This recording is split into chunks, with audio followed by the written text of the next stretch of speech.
Yaxshimisilar ko'pchilik.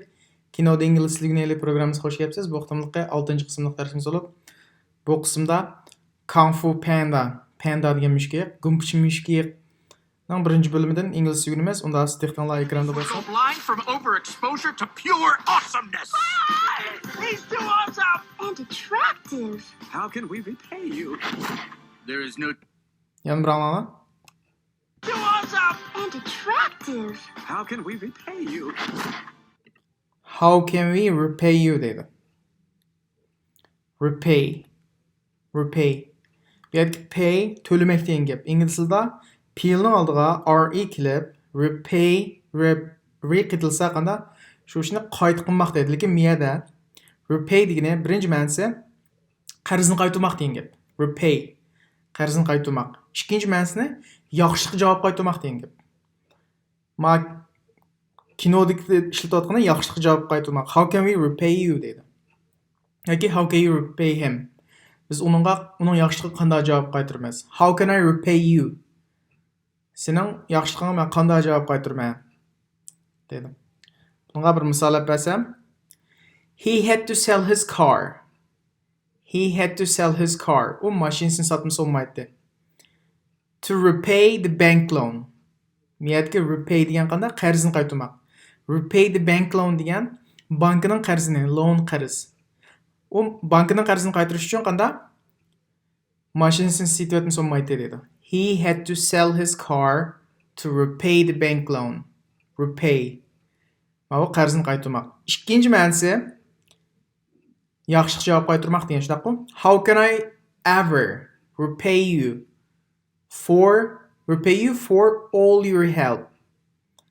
How can I ever repay you for all your help? Men mush hamma yaxshiligingga qanday javob qaytarib bo'laman dedi. How can I ever repay you for all your help? Dasa dehqonlar keyingi so'zda bo'lsin. Ekran qaranglar. My mind. If he could read my mind, he'd have been like, "What? Order up." Yana bir anlamda. My mind.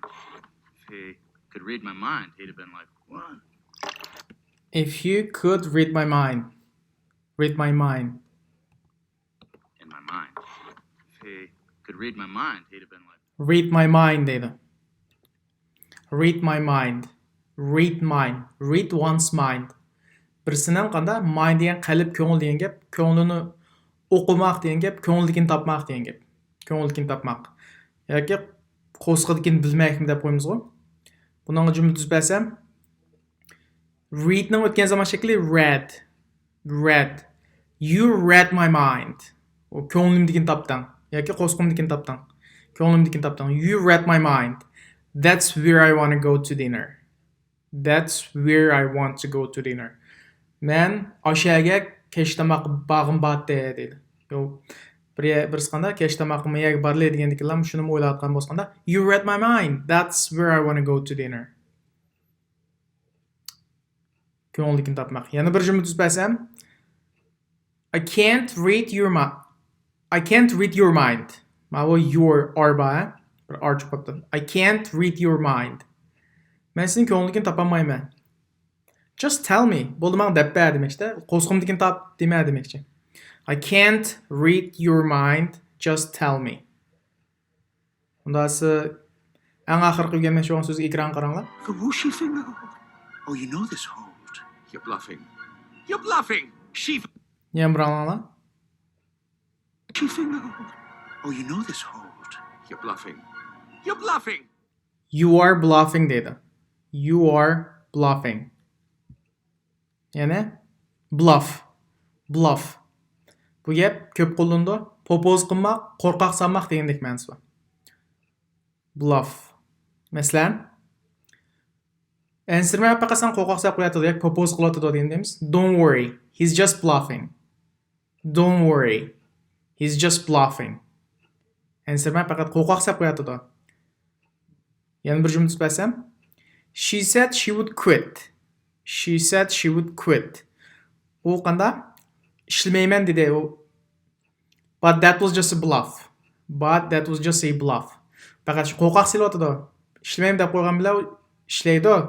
Qo'rqoq silabdi demakda. She said she would quit. But that was just a bluff. Unda esa bugungi darsimiz mushagicha. Chaqlasam, birinchisi repay, ikkinchisi read my mind, uchinchisi bluff. Repay, read my mind, bluff. Bugungi darsimiz mushagish bo'ldi. Agar tushunmagan savollar bo'lsa, asta ingliz shaklida qoldirsanglar bo'ldi. Rahmat.